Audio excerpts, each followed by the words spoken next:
The sun was just rising over the city of Ouagadougou. Birds flew across the bright orange sky. The people were already waking up and getting ready for their day. But inside the presidential office, President Ibrahim Traoré sat quietly at his desk reading a secret report that had just arrived. The report came from a trusted security officer named Captain Sorrow. It spoke about something very strange. A large cargo ship called the Golden Arrow had been spotted at the coast of West Africa. It was not listed in any trading records. No one knew where it came from or what it carried. But one thing was clear. The ship was suspicious. Captain Sorrow believed the ship was carrying illegal gold stolen from the mines of Burkina Faso. The gold was taken by corrupt businessmen who had secretly worked with foreign smugglers. They didn't want the world to know. They wanted to sell the gold and make billions of francs while the poor miners remained hungry and hopeless. President Traoré's hands clenched. He could not allow this to happen. Burkina Faso had been robbed for too long. Its people had suffered. Its resources had been stolen and sold. But now things had changed. A new day had come. And this president would not stay silent. He picked up the red phone and called Captain Sorrow. "Prepare a team. I want eyes on that ship. Don't approach it yet. Watch and wait. I'll handle the rest," he said. "Yes, Mr. President," Sorrow replied with strength in his voice. 2 hours later, in a secret military office near the coast, a group of intelligence officers studied maps and satellite images. The Golden Arrow was hiding near an old port in a neighboring country. The ship had turned off its lights and its tracking device. That meant one thing. They didn't want to be found.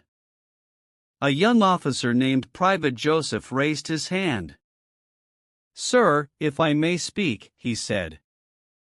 "Go ahead," Captain Sorrow answered. "The gold is likely hidden inside metal containers, but we can't prove anything unless we board the ship." Captain Sorrow nodded. "Then we must find a way to do that without raising alarm." Meanwhile, President Traoré called an emergency meeting. Only a few people were invited.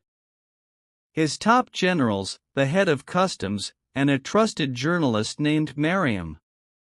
"Mariam," the president said, "the people need to know what's happening, but not yet.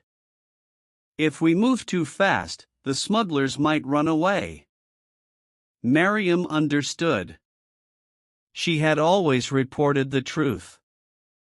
She had written about how gold mining destroyed the land and how foreign companies made millions while villagers had no food. She promised to be ready. Back at the coast, the military team came up with a plan. 3 brave officers would go undercover as port workers. They would board the ship and plant small cameras in hidden corners. Then they would report what they saw. That night, under a moonless sky, the operation began. Disguised in dirty clothes, the officers approached the ship. They acted like they were just there to check pipes and tanks. The guards on the ship looked at them with suspicion. "Who sent you?" one of the guards asked. "Supervisor Musa," replied Officer Karim, using a fake name. He said, "The ship needs to be checked before morning." The guards looked at each other, then let them pass. Inside the ship, the officers worked quickly. They placed cameras behind walls and under boxes. What they found shocked them. There were dozens of containers, each filled with gold bars, jewelry, and dust.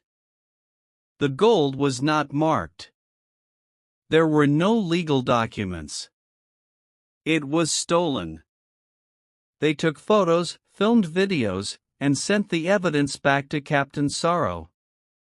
Within minutes, Captain Sorrow called the president. "Mr. President, it's worse than we thought. The entire ship is filled with stolen gold." There was silence on the line. Then the president replied, "Prepare for Operation Golden Justice." Early the next morning, the country woke up to the sound of military jets flying over the capital. Tanks rolled through the streets, but there was no war, no fear, only hope. President Traoré went live on national television. "My fellow Burkinabe," he began, "for our land has been stolen. Our people have suffered. But today, we take a stand. A ship carrying our gold has been found and we are taking it back." The people clapped and shouted with joy. At nightfall, the team moved into position. The Golden Arrow sat silently at the dock. Lights were dim. Guards stood lazily, smoking and chatting. They had no idea that their secrets were already exposed. From their patrol boat, the Burkinabe soldiers prepared quietly. This time, they didn't need to sneak in as fake workers. They had real evidence now.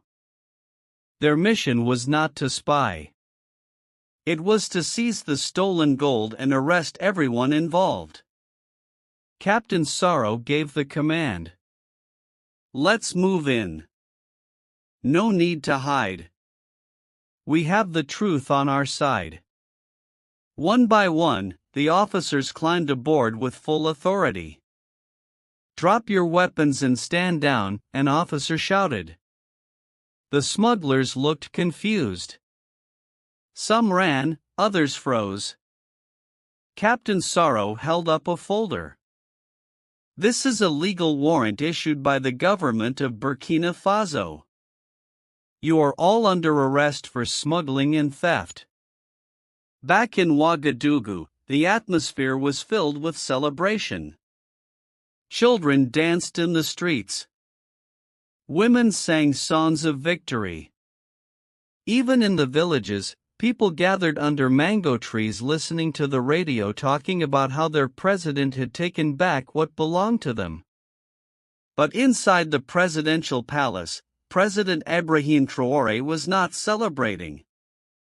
He sat in a quiet room staring at a long list of names. Each name on the paper belonged to someone powerful.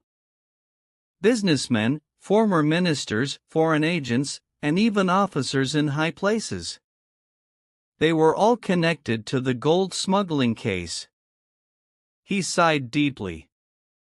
"I knew corruption was deep," he said to his advisor, "but I didn't expect it to reach this far."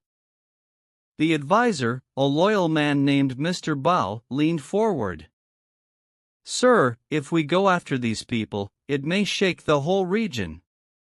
Some of them are friends with presidents, others are tied to international banks." President Traoré looked him in the eye. "Let it shake. Let the world know we are not afraid." While the president prepared his next steps, far away in a tall glass building in Europe, a secret meeting was taking place. 5 men and 1 woman sat around a long table. They all wore expensive suits. On the screen before them was the news of the seized ship.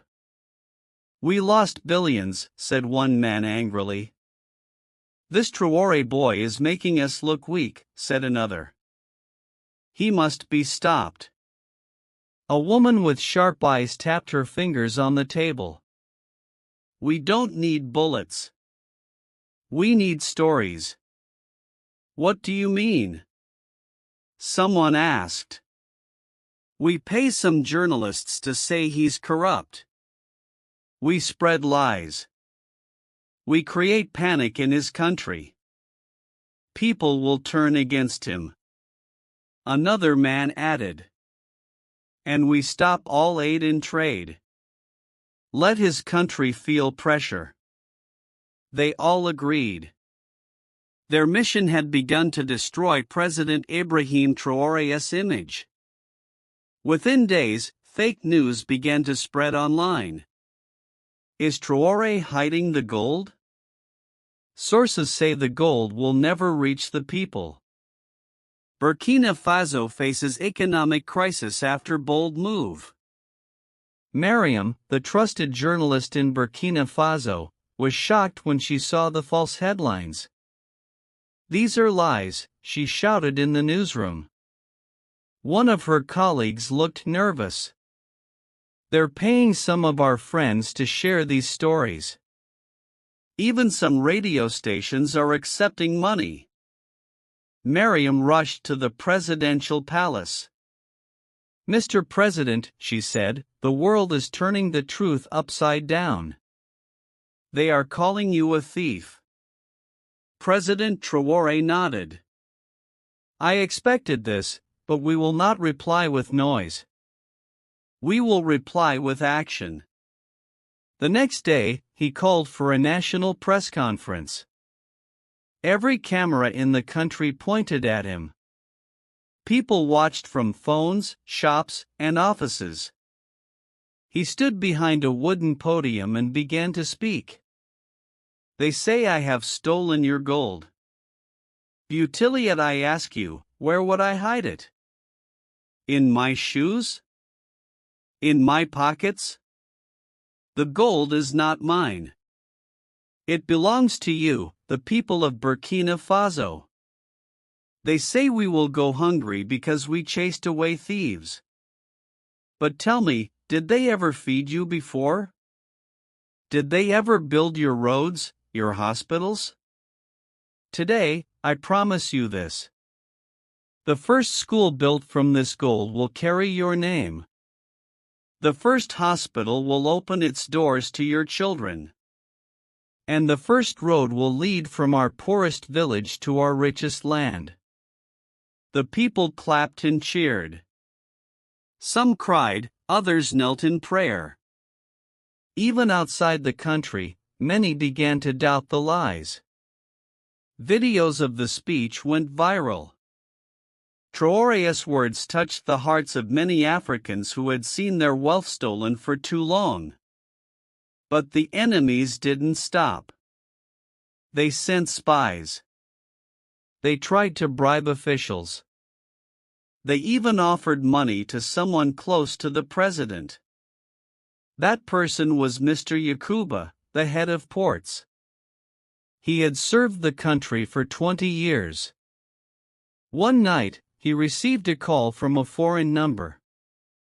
"We'll give you $5 million, the voice said. "Just delay the delivery of the gold to the National Bank. Slow things down. Pretend something is broken." Yakuba said nothing and ended the call. But the next morning, he went straight to the president's office. "Mr. President, I was offered a bribe. I came here to tell you before the devil whispers in my ear again." President Traoré smiled and shook his hand. "You have done well, my brother. Your honesty is stronger than gold." He called in the national security team and asked them to track the number. It led to one of the foreign agents involved, concurrent in the ship. Another arrest was made. To protect the gold, President Traoré ordered the military to escort it personally to the National Bank. Trucks with armored guards lined up on the road. Drones flew overhead. People watched with joy as the convoy passed. Some women waved their wrappers in the air. Old men raised their fists. Children shouted, "That's our gold! That's our gold!" And finally, after years of loss, betrayal, and suffering, the wealth of the people was no longer in secret ships or hidden accounts. It was home. But deep in the shadows, more enemies were waiting. They were planning something bigger. They knew they couldn't touch Traoré with lies or bribes. Now they would try something more dangerous. And they had already found someone very close to him. Night had fallen over Ouagadougou. The streets were quiet. People were asleep, but inside the presidential palace, lights still burned. President Ibrahim Traoré was holding a private meeting with his top advisors. On the table in front of him was a folder labeled Top Secret. Inside were photos and names of the powerful people behind the gold smuggling. Most had already been arrested or exposed, but there was one name that stood out, a name that had not been mentioned before. "Are you sure about this?" the president asked. Captain Sorrow, standing beside him, nodded slowly. "We confirmed it, sir. The person feeding information to the foreign agents is someone inside this very building." President Traoré leaned back in his chair, his heart heavy. "Who is it?" he asked. Sorrow hesitated. Then he opened the folder and pointed. "It's Mr. Karim." The room fell silent. Karim was one of the president's oldest friends. He had served with him during the early days of resistance. He had shared food, slept in the bush, and risked his life beside Traoré. He was now one of the senior advisors. "No," the president said, shaking his head. "There must be a mistake." "We thought so too," said Sorrow. "But we traced several calls made from his private line. We also found money in a hidden account under his wife's name. Over $2 million. That night, the president couldn't sleep. He walked alone in the palace garden, remembering the struggles he and Karim had shared. Could someone who once fought for justice now be working for the same people they had once called enemies? The next morning, Traoré called Karim to his office. Karim arrived with a smile. "You called for me, my brother?" "Yes," Traoré replied calmly. "Sit down." He looked Karim in the eyes. "Are you loyal to me?" Karim nodded. "Always." The president handed him the folder. "Then explain this." Karim flipped through the pages.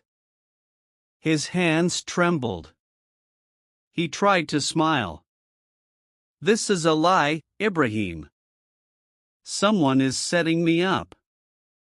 "You were like a brother to me," the president said quietly. "But even brothers must answer to the truth."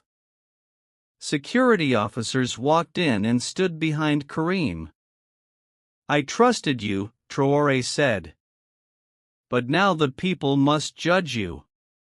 Karim was taken away for questioning. The betrayal shocked the country.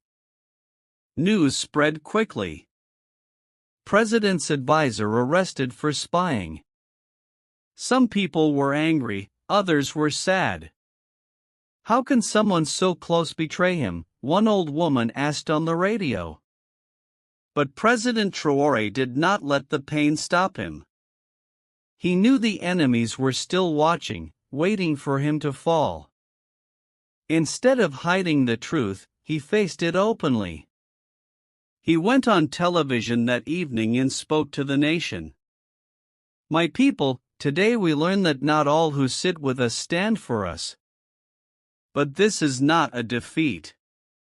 This is proof that no one is above the law. Even my friends must answer to justice. If we want a better Burkina Faso, we must clean not only the streets but also the rooms of power." The people clapped and praised him even more. As the investigation continued, more secrets were uncovered. Karim had passed documents to foreign businessmen. blueprints of gold storage, security codes, and delivery schedules. In return, he received gifts, luxury trips, and promises of power. But what the foreign agents didn't know was that Karim had secretly kept a journal. Inside it, he wrote every detail of their plan, including their names. The journal was found by the investigation team. Captain Sorrow rushed to the president's office. "Sir, we found it. A book. Karim wrote everything." President Traoré opened the small notebook. Inside were pages of dates, locations, bank names, and even flight numbers. One name appeared again and again. Mr. Delgado, the leader of the foreign group that had smuggled gold from African countries for over 10 years. "This is it," the president said. "We now have what we need to stop this evil once and for all." Meanwhile, in a hidden mansion outside the country, Mr. Delgado was watching the news. He threw his glass across the room. "That foolish African boy has gone too far." One of his men entered the room. "Sir, he has Karim's journal." "The whole plan, it's all in there," Delgado growled. "Then we strike now. No more tricks. Call the mercenaries. Let's finish this."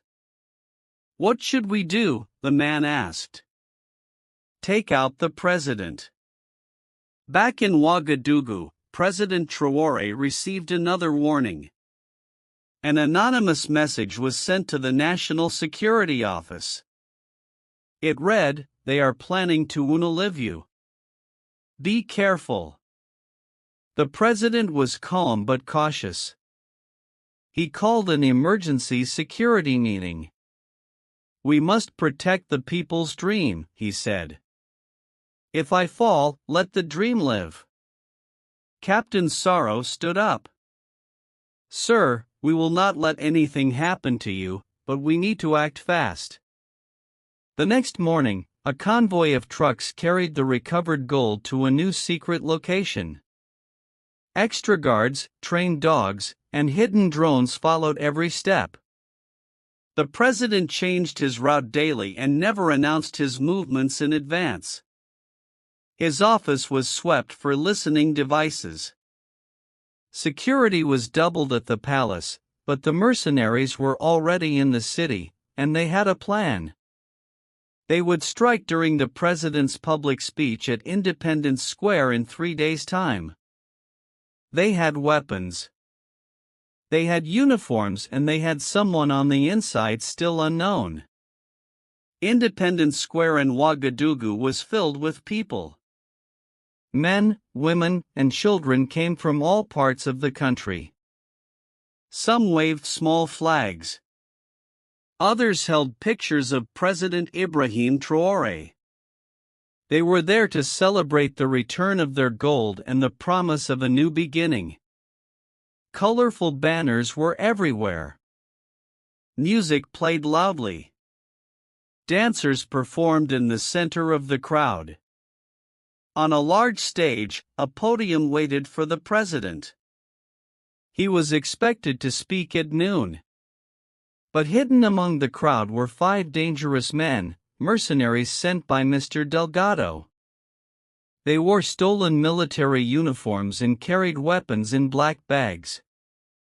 Their eyes scanned the crowd, looking for the perfect moment. Their mission was clear.